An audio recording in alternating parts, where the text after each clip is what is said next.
Hi everyone, welcome back. I hope this video finds you well. Today is going to be the first of a two-part series on the new Bushmaster products. This is post-Remington debacle, so this is new Bushmaster.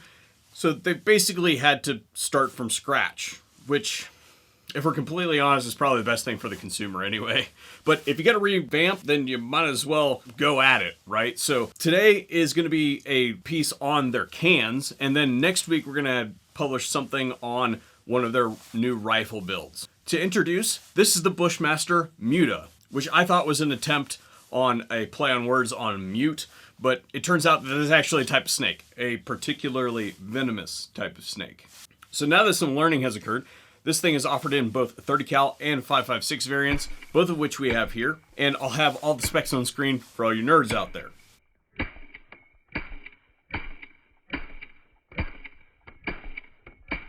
So this is a device that I'm going to put into the non-user serviceable category, sort of, in that it is a sealed device, but also the end cap is removable. And I'm going to presume that the end cap is removable for the purposes of being able to change the end cap geometry, should they decide to accessorize it down the road. I could find no tool in any of the packaging that was sent, and I could find no tool to open the device on the website. So I'm going to have to guess that this is meant to be a sealed device. Also, on the website, it says something along the lines of this is a blending of silencer technologies from across the industry. I requested cutaways or images of the innards because I was unable to get it apart to show you guys, and those materials were never delivered. So you guys can read into that what it is. I cannot validate that that is the case, except for that the performance of these devices is rather impressive. And we'll get to that specifically here in just a moment. But before we do, there are a few features that this thing includes that are important to me, and I think important to a lot of cans, particularly direct thread cans. For instance, the wrench flats on the rear of this can are protruding. That allows you some space between the body of the can and whatever rail you're running or whatever chassis system you've got to be able to get a wrench in there to do your work. The body is also textured to help your strap wrench bite if you end up needing some more torque. But by far the most forward-thinking concept here is the placement of the serialized component. It is literally located on the end cap, the back face of the end cap, and that is the point of the can that is least likely to fail. So if you do have a catastrophic failure of this device, it is highly likely that you will recover that piece of the can and it will be undamaged. So they'll be able to basically do a warranty repair for you without the need to redo your paperwork. All I can say about that is good on them, because that's somebody who's committed to making the process easier for the end user and not just capitalizing on the fact that a lot of catastrophic mess-ups end up invalidating the credentials of the can because it destroys the serialized portion. So that's something that some manufacturers bank on. And it looks like Bushmaster's like, nope, you buy our can, we're doing our best to make sure that you get the life out of it that you expected when you purchased it, even if you do some dumb shit. Now, just a couple of minutes ago, I mentioned performance, right? And one of the things that, because it's a suppressor, we focus on is sound performance, obviously, right? So I'm going to take you to a snowy day last month where we did the audio testing on this thing. But before I do, I want you to see something that I actually made a mistake when I was editing, because I was using the audio waveform to cut out the sections of the audio test. I straight up deleted a couple sections because this can almost didn't register on the Premiere waveform.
Point of impact shift test.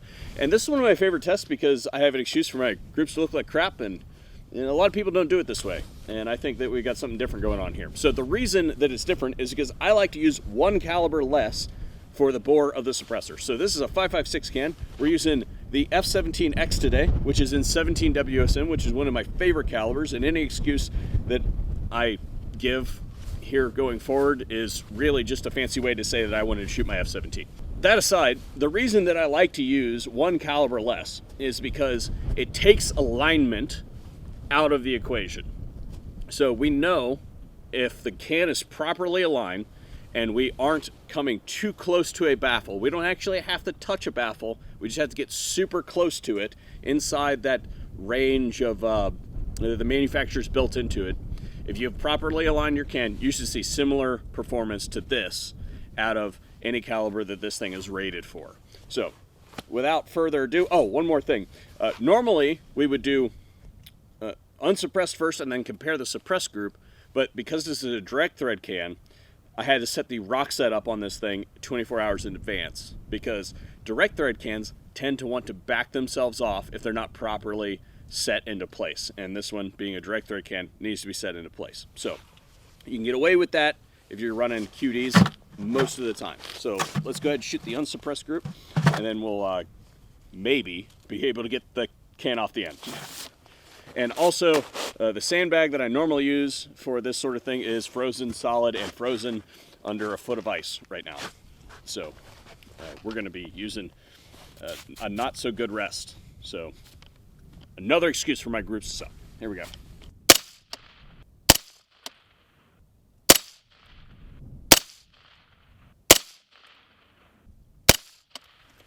I'm not sure if I shot 5 or 6, but close enough. Let's go take a look at the group. And here's my shitty shooting suppressed. Everybody needs one of these. They make a size bigger too.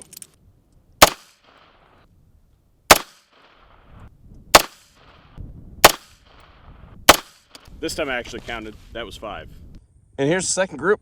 It's a tad bit tighter, as you can see. And sometimes that happens. But the important thing to look at here is that these are in roughly the same place. I don't consider this point of impact shift. I'm concerned about point of impact shift if this was the original group and then the suppressed group is like way over here or way over there or way up there or off the target. That's what I get concerned about. This is totally acceptable. Man, it is a beautiful day out here today. It doesn't get any better than this in the state of Ohio in February. It is a 28-degree day with overcast skies and a little bit of snowfall. I love it. But today, our test that we're going to be doing before I freeze to death is, you guys have seen this thing before. This is the rifle speed gas control, full video out on this product, and I mentioned in that video that we were going to be using this device going forward to test cans. And what I mean by that is this is a highly visual device. You can see all the gas settings there. What I think we can get from this is a relative comparison of what it does to your gas settings. Does this device need to be dialed down more than other ones or less than other ones? So 5, setting 5 is where I was last time, and that device was a relatively tightly bored can. We're gonna see what we can get away with here today. And of course, shooting our standard 223A. And we're just going to take a step back and see what our ejection pattern looks like. This is cold gun, so we're going to do 3 rounds to start out with.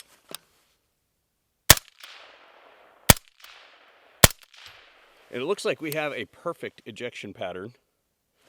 Let's see what we can get away with. We'll go down to 4 and see if this cycles the gun. I'm going to step a little bit farther away so don't smack my camera, and you guys will get a little bit better look at the ejection pattern, but also we're only going to shoot 2 rounds this time, because now the gun should be nice and heated up. Here we go.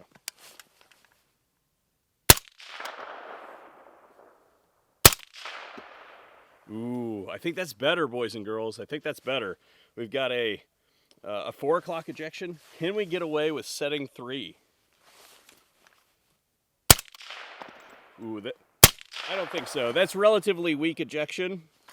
They're only coming out and landing in my bag right here, like right here at the base. I'll take a picture of it, but it did still lock open. So I want to say that this is what I would say probably it's not going to put that much wear on your gun. We'll put it that way. So it's relatively evenly gassed. So you could probably get away maybe just putting a little bit heavier buffer in your gun than you would normally use. You may not have to go all the way to adjustable gas block to get this thing to run properly on your 5.56 gun. And last field results I wanted to highlight were ones dealing with keeping the rest of your really expensive kit nice. Yes, we're talking about night vision. So if you're not interested in night vision content, then you can scrub forward to another chapter. But if you want to know more about the support equipment that I use when it comes to night vision, or you perhaps want a discount on any of those products, then I'll have a link to our affiliates page where you can find all those codes and things like that. Ooh, it's cold, boys and girls. Oh, it's cold. All right. 300 blackout at the muzzle.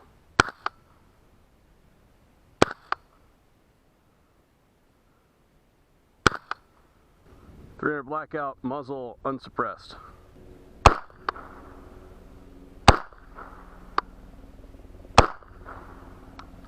At the ejection port.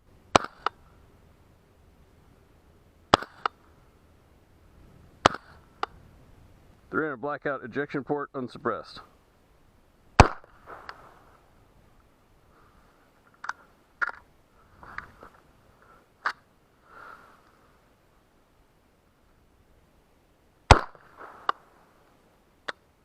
Okay, call it dead.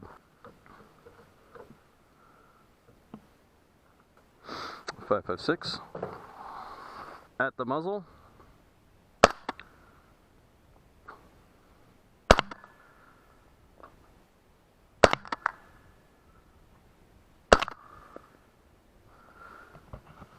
At the ejection port.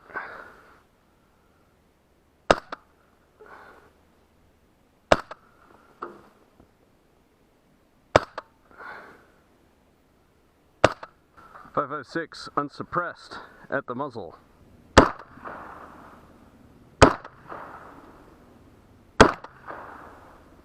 Unsuppressed at the ejection port.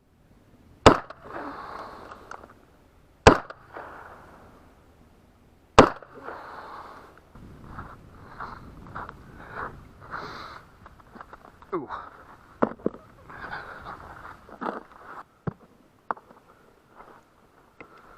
Marking the brass for pickup tomorrow. I've got a guy waiting on 300 blackout brass, and basically the situation is this: I can't pick it up except for what's there. The Bushmaster MUTAs. Surprisingly, damn good cans. I have to admit that I was skeptical that the company was going to produce something of this quality on its first go around. Usually it takes a couple tries of tweaking and things like that. I don't know what all they did behind the scenes, but as far as Bushmaster's first entry back into the market after the restructuring, these cans are far above average. And they should definitely be something that is at least in your mind when you're talking about shopping for NFA items. Strangely enough though, I gravitate more towards the 5.56 variant, which is not something that I say very often. That can is fucking excellent. Now the 30 cal, again, above average performance, but the 5.56 can is definitely something that if you're looking for a dedicated direct thread 5.56 can, you should know about. So anyway, that's all I've got on the MUTAs for you today. We'll see you next week on the rifle that we've been working on. And special thanks to our Patreon and Subscribe Star supporters that help us keep the channel running. And you should see some names of those people on screen right now.